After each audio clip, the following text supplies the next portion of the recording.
আমাদের সাথে যুক্ত হচ্ছেন সহকর্মী এম এ রাজ্জাক। রাজ্জাক, নিহতদের পরিচয় পাওয়া গেছে কিনা এবং আহতদের শারীরিক অবস্থা নিয়ে কি তথ্য আছে আপনার কাছে? শুরুতেই আমি যে বিষয়টি জানিয়ে রাখি, এটি হচ্ছে এই যারা নিহত হয়েছেন তাদের মধ্যে 13 জনের প্রাথমিক যে পরিচয় সেটি পাওয়া গেছে। সেটি নওগাঁ উপজেলায় তাদের বাড়ি, এতটুকু জানা গেছে এবং ফায়ার সার্ভিসের যারা এখানে ছিল তারা এইটুকু জানিয়েছে। এবং আহত যারা হয়েছেন তাদেরকে হাসপাতালে ভর্তি করে চিকিৎসা দেওয়া হচ্ছে বলেও উদ্ধারকারী যারা এখানে আইন শৃঙ্খলা রক্ষাকারী বাহিনীর লোকজন রয়েছে তারা জানিয়েছেন। এই মুহূর্তে এই ঘটনাস্থলে কিন্তু ঝড়ো হাওয়া হচ্ছে। আমি যদি দেখাই আপনাকে, যে দেখতে পাচ্ছেন যে এই সড়কের পাশেই এখানে মালবাহী ট্রাক উল্টে গিয়ে এই ঘটনায় নিহত হয়েছে 15 জন, আহত হয়েছে অন্তত 9 জন।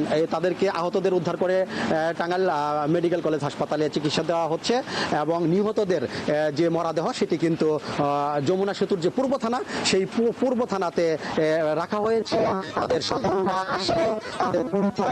হওয়ার পর তাদের স্বজনদের কাছে এই নিহতদের লাশ হস্তান্তর করবে বলে যমুনা সেতুর পূর্ব থানার যে অফিসার ইনচার্জ তিনি জানিয়েছেন। দেখতে পাচ্ছেন যে এখানে মুষলধারে বৃষ্টি হচ্ছে, কিছুক্ষণ আগেই ঝড়ো হাওয়া হয়েছে। এই কারণে এখানে আমি সর্বশেষ যে তথ্য আপনাকে জানিয়ে রাখি মুন্নি, এখানে যে দুর্ঘটনায় কবলিত যে বাসটি রয়েছে সেই বাসটি কিন্তু রাস্তার পাশেই উল্টে আছে এবং এখানে সমস্ত উদ্ধার কাজ সমাপ্ত করেছেন আইন শৃঙ্খলা রক্ষাকারী বাহিনীর লোকজন। এখানে আর তেমন কোনো তথ্য এই মুহূর্তে ঘটনাস্থলে নাই, কারণ আমি আগেও বলেছি যে এখানের সকল কার্যক্রম আইন শৃঙ্খলা রক্ষাকারী বাহিনী এটি সমাপ্ত করেছেন।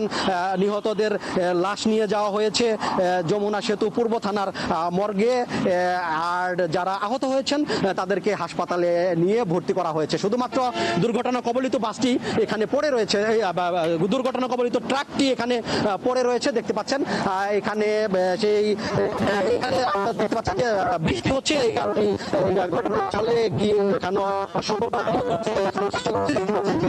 এখানে সকল এম এ রাজ্জাক, অত্যন্ত মর্মান্তিক দুর্ঘটনা এটি। আপনি খবর রাখতে থাকুন, নিশ্চয়ই পরবর্তীতে আবারও আপনার সঙ্গে আমরা যুক্ত হব। ঢাকা টাঙ্গাইল মহাসড়কের যমুনা সেতুর কাছে জোকারচর এলাকায় রড বোঝাই ট্রাক উল্টে অন্তত 15 জনের মৃত্যু হয়েছে, আহত হয়েছে অনেকেই। এই বিষয়ে সবশেষ খবরাখবর নিয়ে এম এ রাজ্জাক যুক্ত ছিলেন।